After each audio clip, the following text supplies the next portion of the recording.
de las áreas cerebrales que están gobernando el centro neurológico. En cuanto a insuficiencia cardíaca, ya sabemos, esta insuficiencia cardíaca, cuando la sintomatología se está dada por esta parte de afectación de la bomba que se vuelve insuficiente, tenemos como consecuencia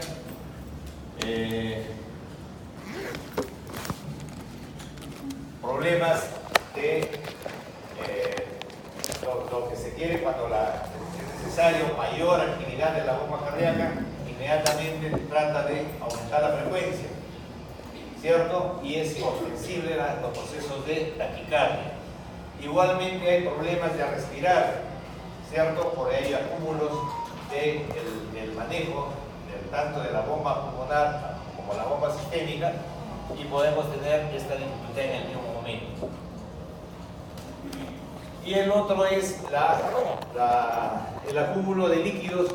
Ustedes saben que por estasis la bomba cardíaca va fallando y hay estasis a nivel sistémico y se forman acúmulos de líquidos pulmonares, acúmulos de líquidos abdominales, precisamente porque la bomba no está funcionando en el retorno. Y cuando hay carga venosa, esta carga venosa produce formación y retención de líquidos en diferentes partes del organismo. En cuanto a la cardiopatía reumática, básicamente es la alteración de las válvulas. Con casos conocidos que tienen un origen infeccioso, generalmente infeccioso en los primeros años, en la niñez y en la adolescencia, cuando hay problemas generalmente de bacterias específicas que afectan el área respiratoria.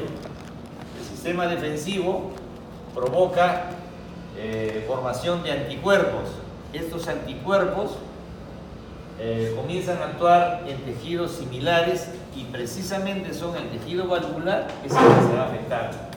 Ahí creo que está aumentado el factor reumatoideo con positividad y por eso es específico. Por eso no a todos que le da una faringitis estreptocócica van a terminar un anterior reumatoide. Hay otros factores, precisamente, fíjense, que precisamente hacen que haya una elevada formación de anticuerpos y hay la reacción de afectación, en este caso, en el endotelio valvular. ¿Ya?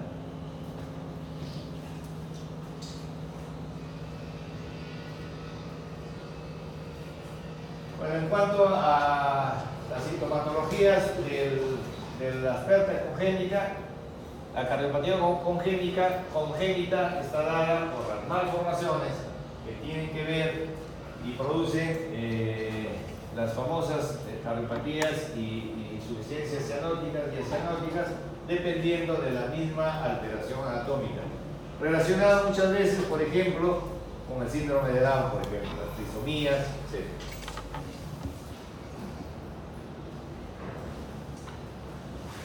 Específicamente cuando hay las miocardiopatías, como habíamos mencionado, lo más común es la dificultad, precisamente las grandes palpitaciones que se dice por la ostensible detección de la frecuencia cardíaca y la disnea. La disnea es lo que más caracteriza en estos procesos de insuficiencia cuando el miocardio o está hipertrofiado o está distendido.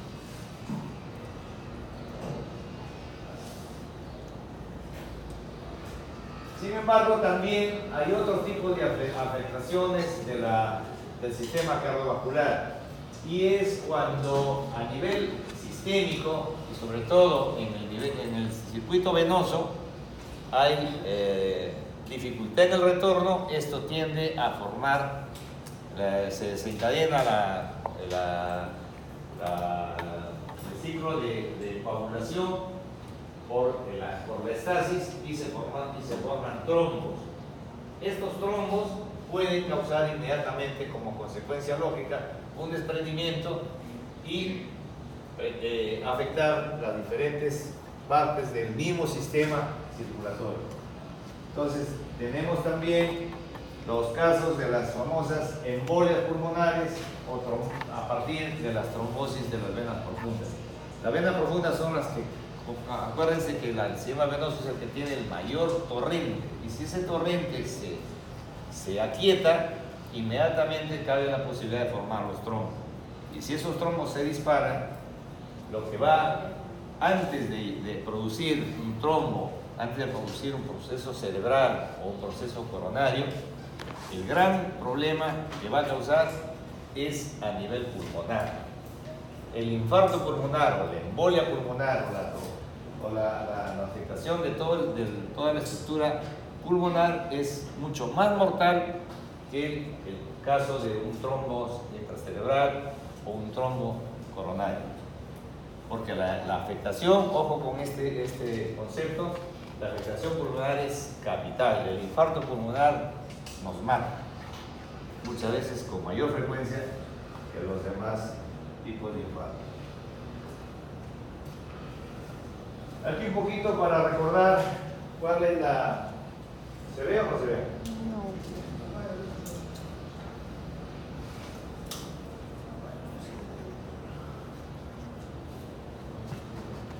Recordamos entonces cuál es la estructura y la direccionalidad de estas bombas de nuestro sistema cardíaco, ¿cierto? Hemos hablado que son dos bombas. ¿Y estas bombas están en serio o en paralelo? Paralelo. En paralelo, ¿cierto? Son dos bombas que van en paralelo y que utilizan el mismo fluido, ¿cierto? Y se relacionan porque es el mismo fluido. Solamente que este fluido tiene otros componentes, pero es el mismo fluido el que va por el circuito. Entonces, ¿dónde se inicia el circuito? En la aurícula derecha, ¿cierto? En la aurícula derecha. ¿Qué válvula es la que le permite el paso hacia el ventrículo derecho? La válvula tricúspide, ¿cierto? Entonces, mientras existe la diástole, la aurícula derecha está llenándose, ¿cierto? Se está llenando. Inmediatamente se abre la válvula tricúspide y la sangre ingresa al ventrículo derecho. Este ventrículo derecho se contrae y se cierra la válvula tricúspide, ¿cierto? Porque de no cerrarse, la sangre tendría que retroceder, ¿cierto? Porque justamente hablamos del efecto bomba, es mantener un fluido en una determinada dirección. Entonces, se contrae el ventrículo y se va hacia los pulmones. ¿Mediante qué válvula? La pulmonar, las válvulas pulmonares, ¿cierto? Igualmente, una vez que se contrae, abre la válvula hacia el pulmón, deja de contraerse y la válvula se cierra e impide que regrese la sangre. Entonces, entretengámonos un poquito en estos conceptos para entender la disfunción de la bomba. Una vez que ingresa la sangre, es el mismo contenido, el mismo fluido que manejan las dos bombas. Regresa del pulmón hacia la aurícula izquierda, ¿cierto? ¿En qué momento regresa? En el momento de diástole, ¿cierto? En el momento de diástole está ingresando la sangre a la aurícula derecha y está ingresando la sangre a la aurícula izquierda.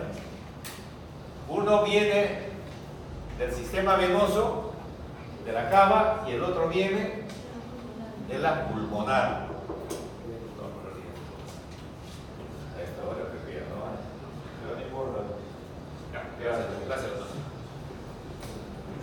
Entonces, fíjense, diástole, la ambas aurículas. Y llenado es de la aurícula derecha del sistema cava y la aurícula izquierda sistema pulmonar, ¿cierto? Ingresa la sangre al ventrículo abriéndose la válvula mitral, ¿cierto? Y cuando la válvula mitral, cuando el ventrículo izquierdo se contrae, se cierra la válvula mitral produciéndose el primer ruido. Pero acuérdense de que también se está contrayendo el ventrículo derecho y está cerrándose la válvula tricúspide. Entonces hay un sonido compuesto por escasos segundos, de centésimas de segundo. Son dos ruidos, dos movimientos valvulares que producen el primer ruido. Y que cuando hay deficiencia y se capta este sonido, y sobre todo ahora en el eco, ahí se ven realmente las dos curvitas que coinciden. Y la alteración de uno a otro inmediatamente cambia la figura. Y antes había que tener un oído muy fino, muy entrenado para saber detectar cuál de las válvulas es la que estaba más afectada. La de retorno al sistema venoso o el retorno al sistema pulmonar. La diferencia es, sobre todo para diagnosticar el problema de la hipertensión pulmonar. La hipertensión pulmonar causada por deficiencia del sistema valvular, ¿cierto? Entonces ingresa la sangre al ventrículo izquierdo, se contrae, se cierra la válvula mitral y la sangre avanza ¿hacia dónde? A la aorta. ¿Abriéndose qué válvula? Recién de aorta, ¿cierto? ¿Y quiénes producen el segundo ruido?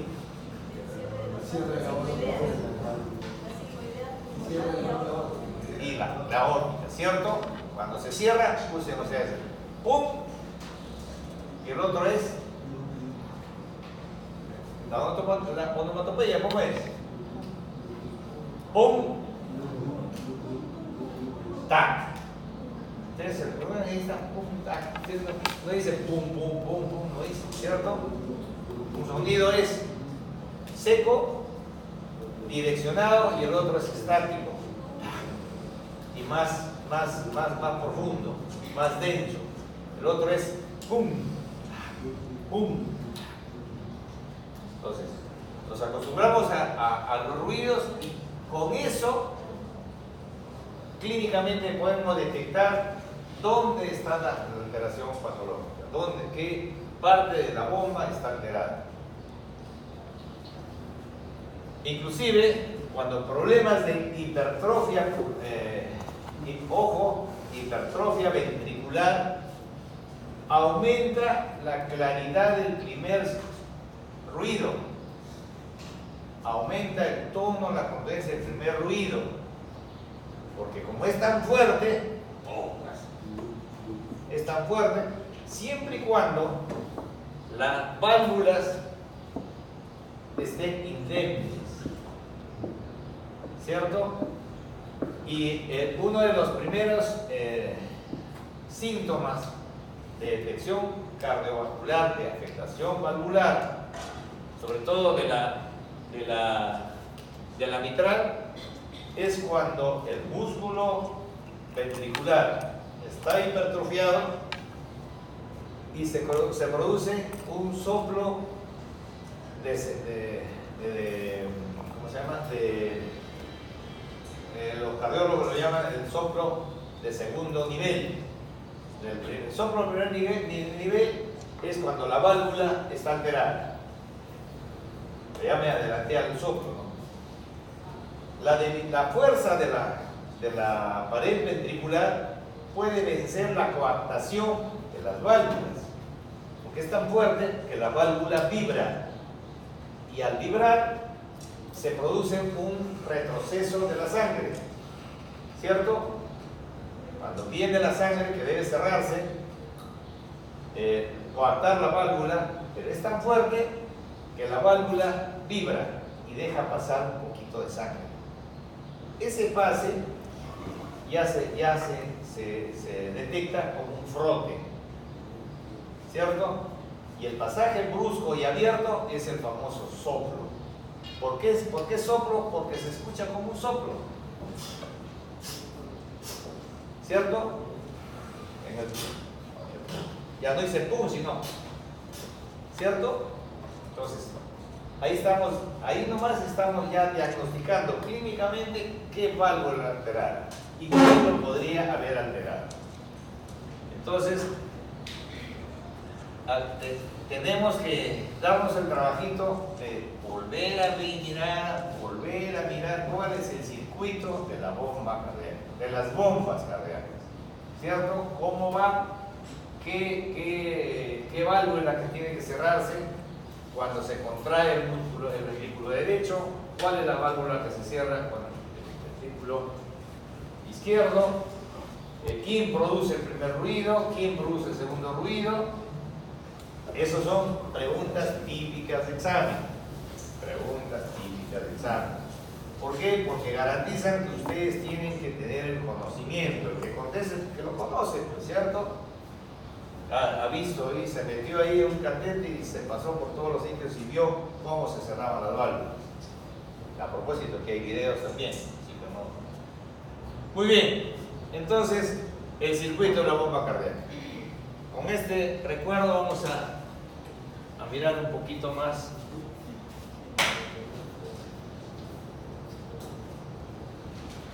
todo lo que hemos estado diciendo.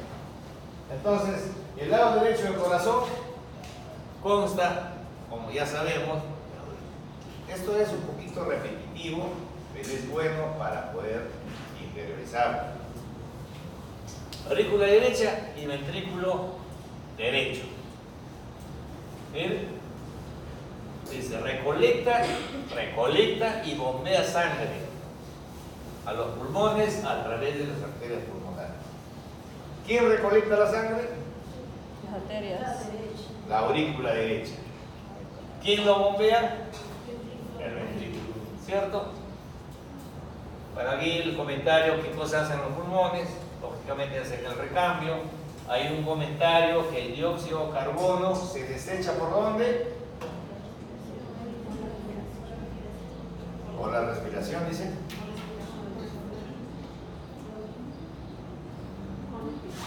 Sí. Los pulmones renuevan la sangre con nuevo suministro de oxígeno. Los pulmones también exhalan el dióxido de carbono, un desecho del cuerpo. ¿Cómo se llama todo eso? ¿Se llama respiración? Expiración. El intercambio gaseoso lo hace la célula. Por lo tanto, quien respira es la célula. Aquí, ¿qué es lo que ocurre a nivel pulmonar? ¿Cierto? La célula que respira, que es el intercambio gaseoso, ¿cierto? Ingresa oxígeno y sale. ¿Qué sale? Dióxido de carbono, anhídrido de carbono, ¿cierto? Y al pulmonar, ¿cómo se llama el fenómeno? ¿Qué es la expiración y la inspiración? ¿Pero cómo se llama eso? ¿Da? Respiración. No, ¿qué es hematosis?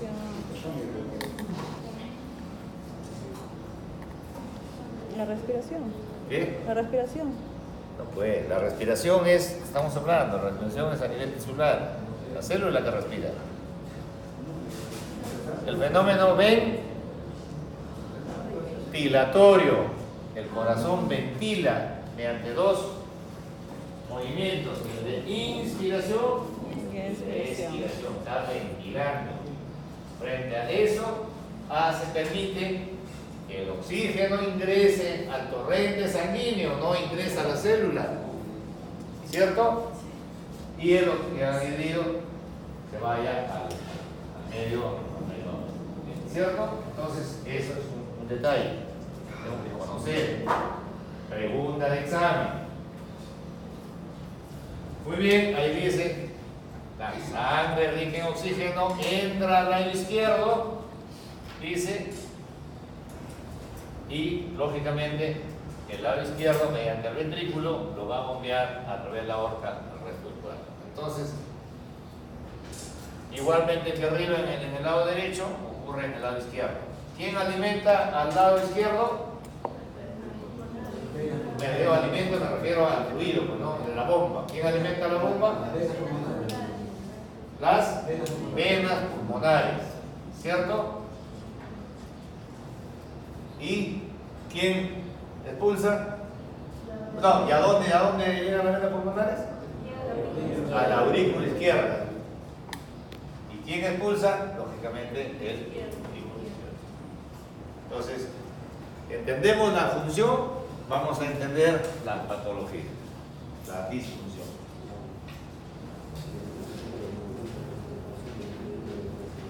Lo que hemos visto, para que exista el efecto bomba, se tiene que direccionar el fluido y para eso existe el sistema valvular, es decir, sistema estructurado para que impida que se invierta ese movimiento del fluido. El fluido tiene que ir en una dirección, ¿cierto? Bajo una cantidad, bajo una unidad de tiempo. Entonces es una bomba suficiente. Y este movimiento, si te abre y cerrojo, se llama movimiento de válvulas. El movimiento de válvulas va a impedir que se invierta. ¿Cuál es la principal función de las válvulas? Impedir la inversión del flujo, ¿cierto? Esa es la principal función, no tiene otra función. Y mantener la direccionalidad, ¿cierto? Nuevamente tenemos a nivel de la válvula tricuspidia, ¿dónde es? ¿Derecho o izquierdo? Derecho. ¿Qué comunica? Aurícula ventrículo. Válvula mitral. Izquierdo. ¿Qué comunica? Aurícula ventrículo. Listo. Válvula pulmonar. De los pulmones. Ventrículo derecho, Pulmón. Y la válvula aórtica es la izquierdo Del izquierdo al sistema circulatorio.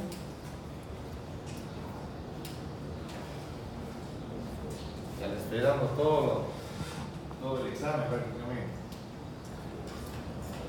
Muy bien, con toda esa información vamos a ver qué cosa es lo que produce pues la patología y la alteración de la función cardiovascular. Existen diversidad de causas, ¿cierto? Y de acuerdo a estas causas va a existir el tipo de enfermedad que vamos a reconocer. O sea, las causas son múltiples, pero de acuerdo a estas causas se va a determinar el tipo de enfermedad producida. Y el tipo de enfermedad en este caso se refiere precisamente al tipo de alteración de la falla de la bomba, ¿cierto? La enfermedad cardiovascular es en sí el trastorno que causa o que provoca falla de bomba. Otra pregunta de examen.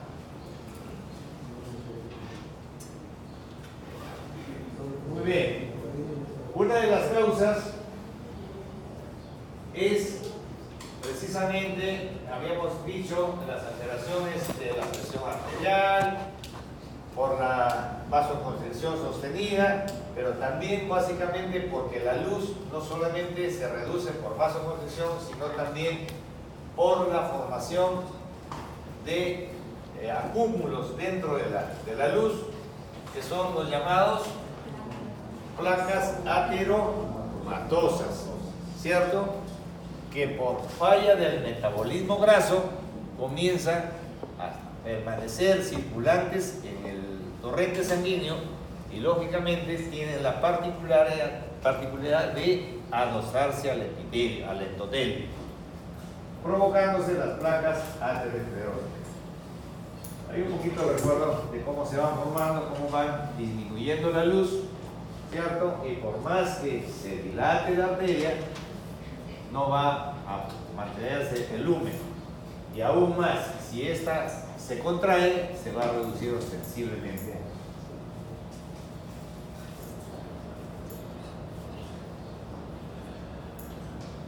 Entonces tenemos una serie de circunstancias que pueden producir, por ejemplo, la falla de bomba, que es la alteración, por ejemplo, de una de las características de la bomba es que tenga un movimiento y un impulso para mantener un fluido rítmico, ¿cierto? Para mantener la velocidad de fluido tiene que mantener una contracción, o sea, un movimiento de abre y cierre valvular rítmico. O sea, no lo puede ser lento, ni muy rápido, ni lento y rápido, sino rítmico y ordenado. Cuando se pierde este ritmo, hablamos de la causa de la arritmia cardíaca como causa de efecto de bomba. ¿Y quiénes son los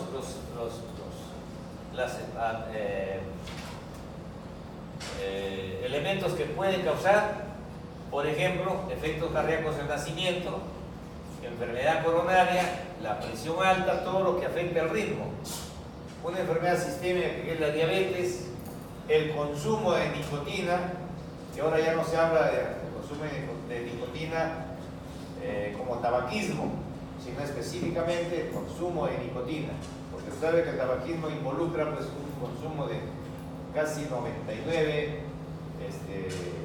detritus de la combustión, ¿cierto?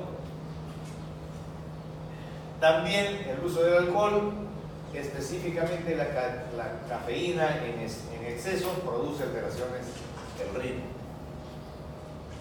Abuso de drogas en general, también tenemos problemas de las medicaciones como efecto secundario y algún tipo de patología, de valvulopatías que pueden afectar el ritmo, ¿cierto? El estrés está considerado ahí, pero como un elemento condicional. ¿Ya? Una persona que permanentemente esté estresada, digamos, tensa, pero que eso está motivado por otras cosas, sin embargo, está considerado también ahí como causa de una arritmia cardíaca.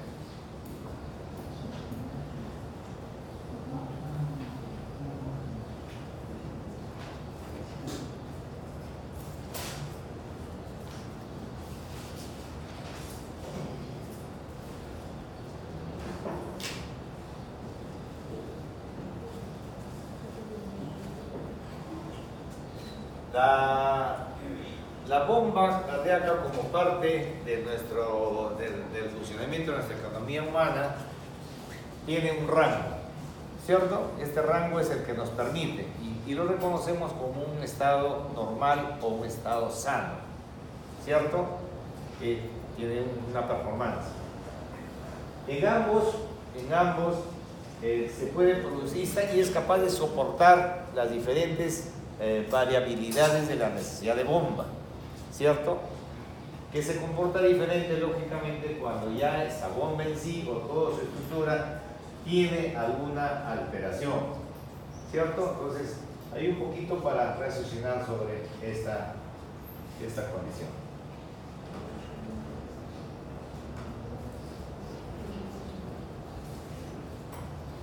Ahí para recordar un poco que los efectos cardíacos congénitos están dados pues, por la alteración embriológica que escapa directamente a una funcionalidad adquirida, ¿cierto? O motivada por ya un hábito de repente inadecuado, sino que esto lamentablemente ya viene estructurado. Eso es un poquito para detenernos en el concepto de lo que es una cardiopatía congénita.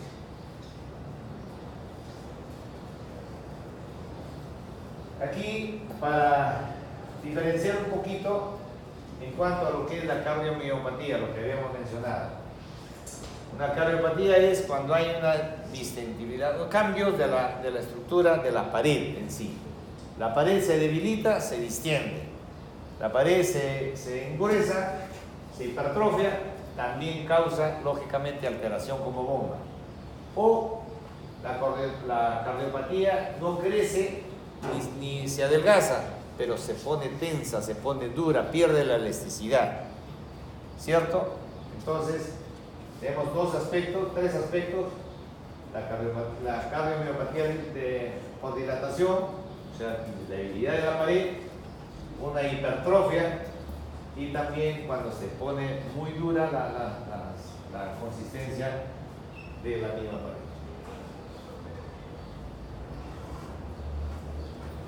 Aquí para recordarles que el corazón puede afectarse tanto dentro de un momentos de una infección sistémica, una sepsis, ¿cierto? Cuanto también por infecciones primarias que son afectadas más que nada tardíamente por el efecto inmunológico. El epitelio sobre todo el epitelio valvular es factible de ser afectado bajo esta reacción. Pero tenemos bacterias específicas y en general que pueden producir las inflamaciones de todo el epitelio, famosos casos valvulares y los casos de endocarditis.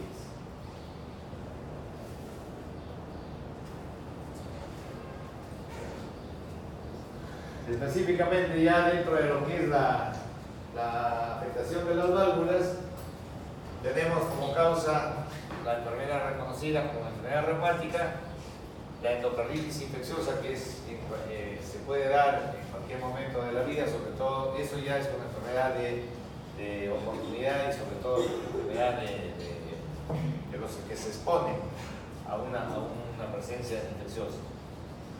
Y también hay una enfermedad del tejido conectivo. ¿Qué enfermedad se acuerdan del tejido conectivo? ¿Qué es el tejido conectivo?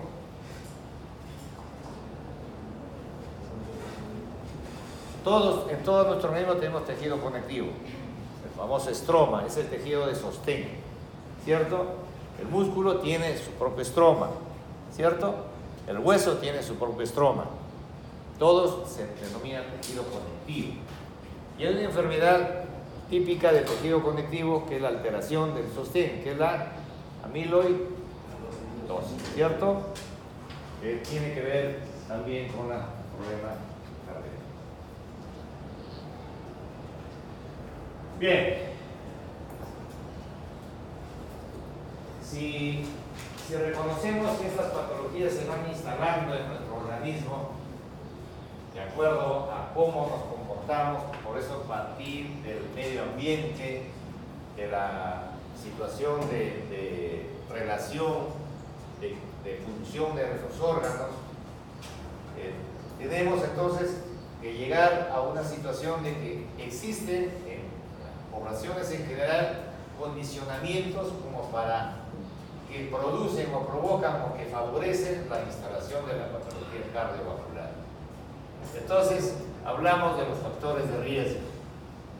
Los factores de riesgo, como dice ahí, estadísticos e inevitables, lógicamente, son las condiciones de uso.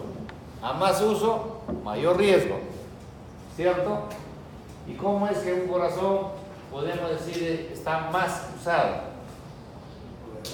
Por la edad, ¿cierto? Un niño de 10 años pues tiene uso 10 años, un adulto de 60 años tiene uso 60 años. Entonces involucra un desgaste estructural, etcétera, etcétera. Entonces tenemos el famoso fenómeno del envejecimiento, la edad. Tenemos características inevitables, el metabolismo, la homeostasis. Por eso estamos hablando ahora de esos términos propios en el tipo de sexo, la conducta, la actividad física, el hábito diferente es en el varón que en la mujer. Y en la mujer se da un estado muy propio. ¿Cuál es? La No. ¿Cuál es la condición básica, elemental, no elemental, básica de la mujer frente al varón? ¿Ya? ¿Qué hacen ustedes que no podemos hacer nosotros? La gestación, pues, la maternidad. Entonces el organismo femenino está adaptado para la maternidad. Entonces su condicionamiento metabólico es otro. ¿Cierto? Entonces el sexo hace diferenciar la conducta de la bomba, del sistema de bomba. Y estadísticamente sabemos que los antecedentes familiares son observables para el pronóstico o diagnóstico de una enfermedad cardiovascular.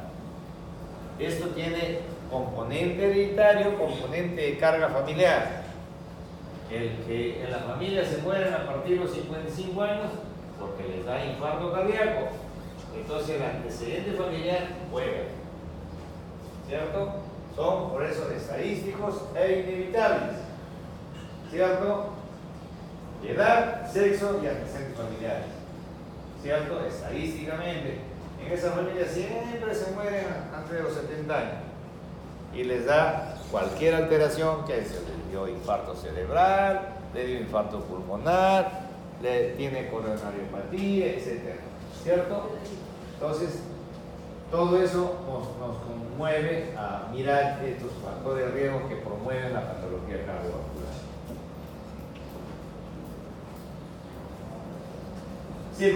Circunstanciales y evitables. Lógicamente, tenemos todas las circunstancias de desarrollo y de decisión de la persona, ¿cierto? Son situaciones de vida o detalles de conducta que las podemos observar para poder evitarlas y poder evitar la enfermedad en sí. Entonces, son los otros aspectos, modus vivendi, o hábitos, malos hábitos, etcétera, etcétera, etcétera, ¿cierto? Son circunstanciales y evitables.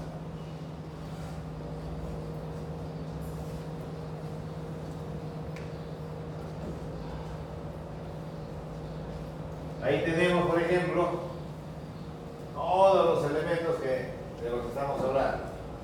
El que quiere fumar, que se mate, ¿cierto?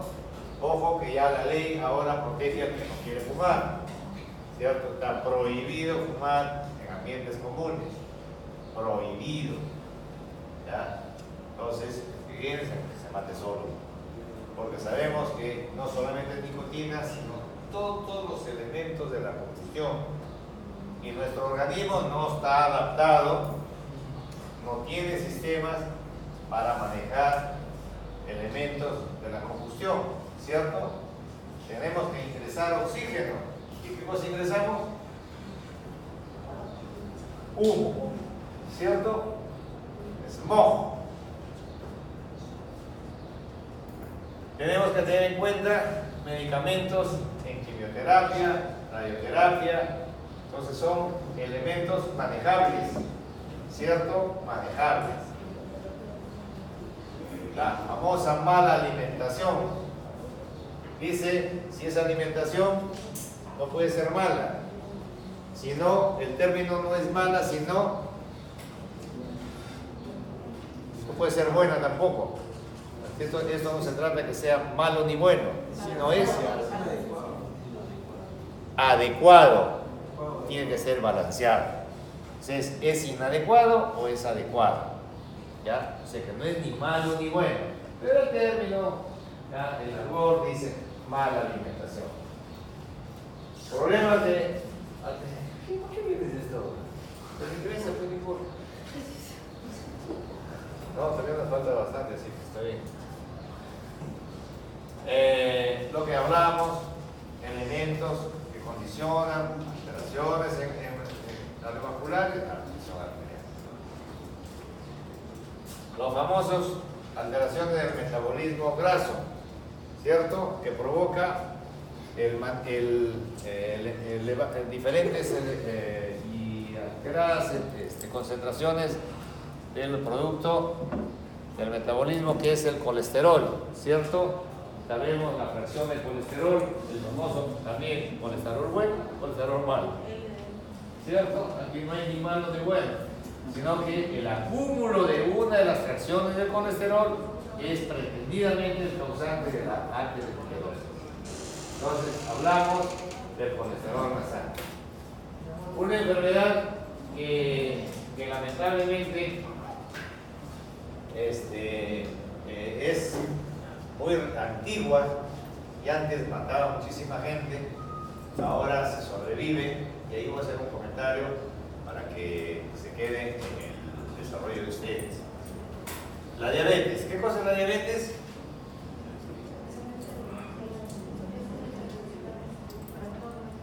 ¿Trastorno de qué?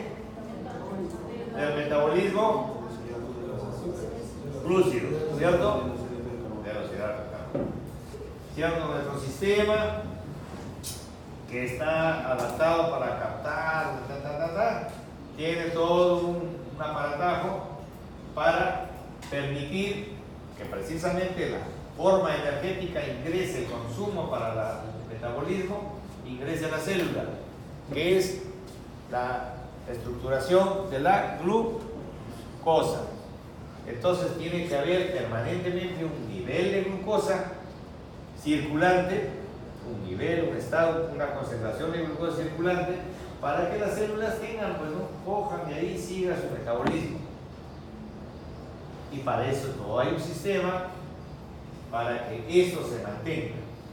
Pero cuando ese sistema se ha alterado y lo que tiene que ingresar a la célula no ingresa en cantidades inadecuadas y menores, generalmente menores, la glucosa permanece ¿en dónde? En el torrente sanguíneo, ¿cierto?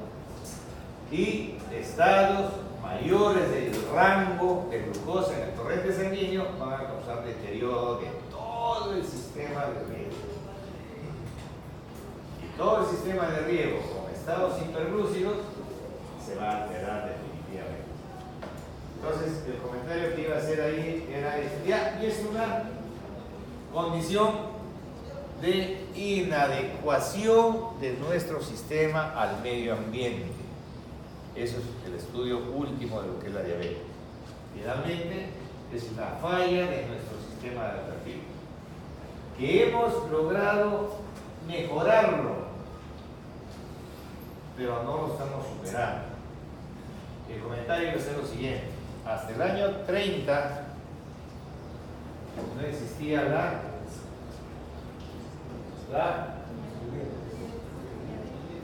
diabetes siempre ha existido, pues antes se morían. La mujer, sobre todo la mujer, no podía reproducirse. La insulina, ¿cierto? O sea, en el manejo de los niveles glúcidos no se podía hacer hasta el descubrimiento de esta sustancia denominada insulina, que es precisamente el descubrimiento de lo que funciona nuestra glándula. ¿Por qué produce insulina? El páncreas. El páncreas, dentro de la función endocrina, produce insulina, ¿cierto? Y esa lo que facilita el ingreso a todo lo demás. Con el descubrimiento de la insulina se facilitó que en principio la mujer pueda reproducirse, porque antes le daban las alteraciones de preeclampsia, si salía gestando y llegaba, hacía bebés gigantescos que al final los dos morían, ¿cierto? Entonces la pregunta es, si nuestro afán es mejorarnos y que sobrevive el mejor, estamos haciendo, y como la falla de nuestra falta de adaptación es porque no estamos generando nuevos elementos que venzan eso y que siempre haya seres humanos con un páncreas adecuado, etcétera, etcétera, etcétera. Entonces, hemos facilitado que existan en el mundo más diabéticos. O sea, nuestra población desde el año 30 hacia adelante es más diabética. Porcentualmente antes existían menos diabéticos, lógicamente porque se siguen muriendo, porque tiene un gran componente hereditario, falta de adaptación, se sigue transmitiendo la debilidad, pero como la corregimos, pero no estamos corrigiendo el trastorno de la debilidad, ahora somos más diabéticos, ¿cierto?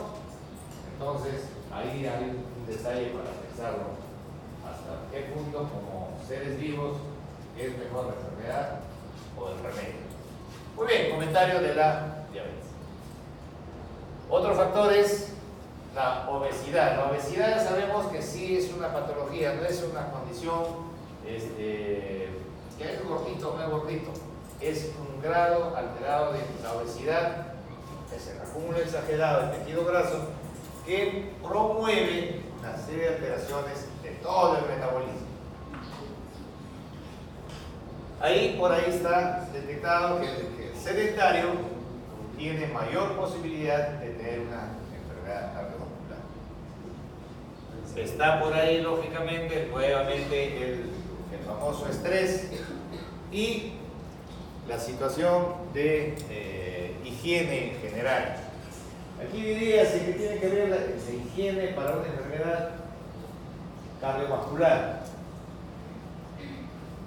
En general, los estados de hacinamiento generan necesariamente alteración del sistema por el ingreso masivo de gérmenes a nuestro organismo.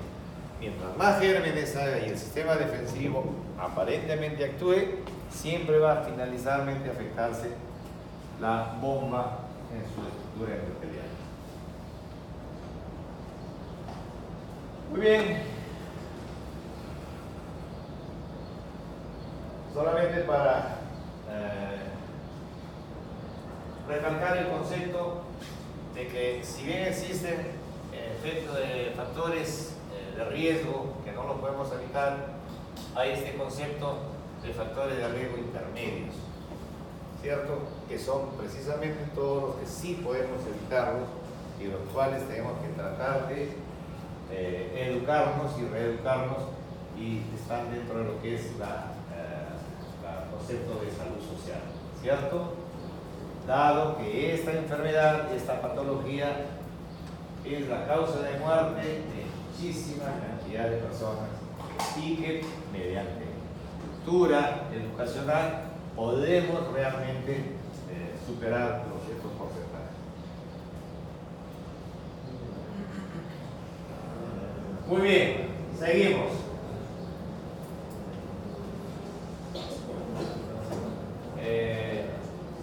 Tal vez un poquito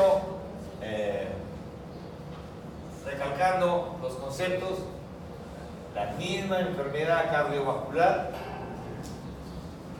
conlleva a complicaciones del estado en sí, de todo el organismo.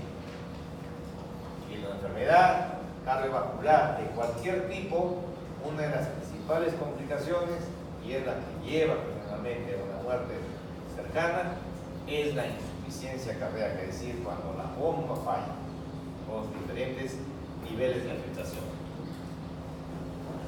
Una consecuencia, una complicación de cualquier tipo de nivel de enfermedad cardiovascular es lógicamente el famoso ataque cardíaco, ¿cierto?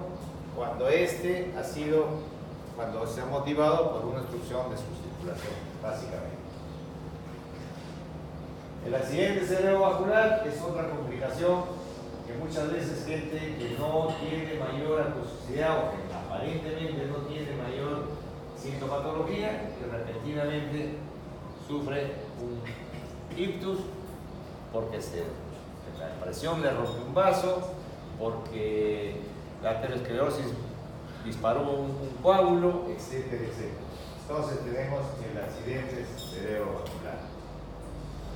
Igualmente, la estructura de algunas partes de nuestro sistema arterial tiende también por las mismas causas a debilitarse y también por antecedente también embriológico puede que haya fallas en la estructura y cuando se parte de esa pared arterial se debilita, se forma una dilatación, el famoso aneurisma, ¿cierto?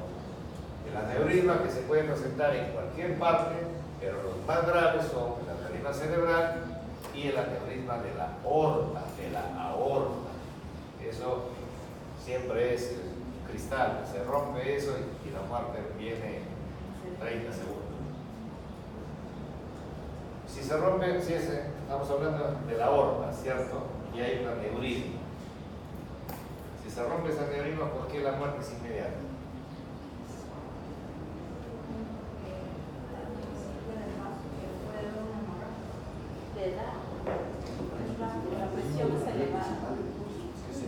Por el volumen masivo de pérdida, es un shock hipovolémico masivo. Es un aneurisma que se rompe. No estoy exagerando, es así. El vaso de la aorta es así.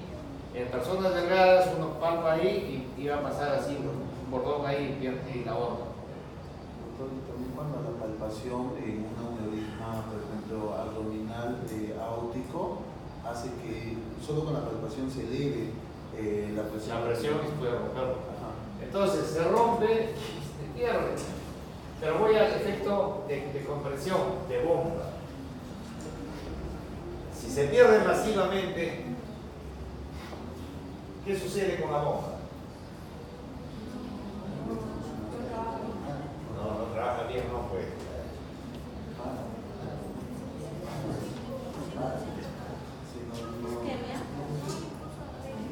La isquemia es después, pero fundamentalmente hemos dicho que la bomba es para impulsar y mantener una direccionalidad de un fluido, ¿cierto? Si se pierde todo acá, no hay retorno, pues. Y si no hay retorno, ¿qué bombea? ¿Cierto? No hay nada. Si no hay retorno, ¿qué recibe la aurícula? Nada. Si no, se para todo. Se para todo en 30 segundos, se para la bomba. ¿Cuántos minutos para declararse muerto? 3 minutos. ¿Cierto? Ya 7 minutos. ¿Cierto? La enfermedad periférica, el paro cardíaco repetido, lo que estamos hablando.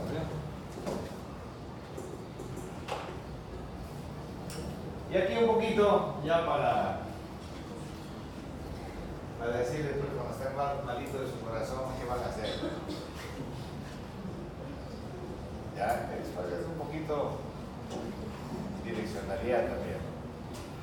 No debemos pasar desapercibido esto. Pero primero nosotros. Pero si nosotros nos estamos entrenando en esto, entonces al paciente, a nuestro alrededor, todo el factor educativo, tenemos ¿tiene dolor en el pecho? Hay que mirarlo. Me falta aire, hay que mirarlo. Se desmaya, hay que mirarlo. ¿Qué está fallando? ¿Qué puede estar fallando con todas estas cosas? El efecto bomba. El efecto bomba. Entonces hay que mirar el efecto bomba, que es lo fundamental en lo que es la alteración cardiovascular o patología cardiovascular. ¿Qué cosa es lo que se altera? Es el efecto bomba del sistema. ¿Cierto? Ya hemos visto la causa, etcétera, etcétera. Es otra cosa.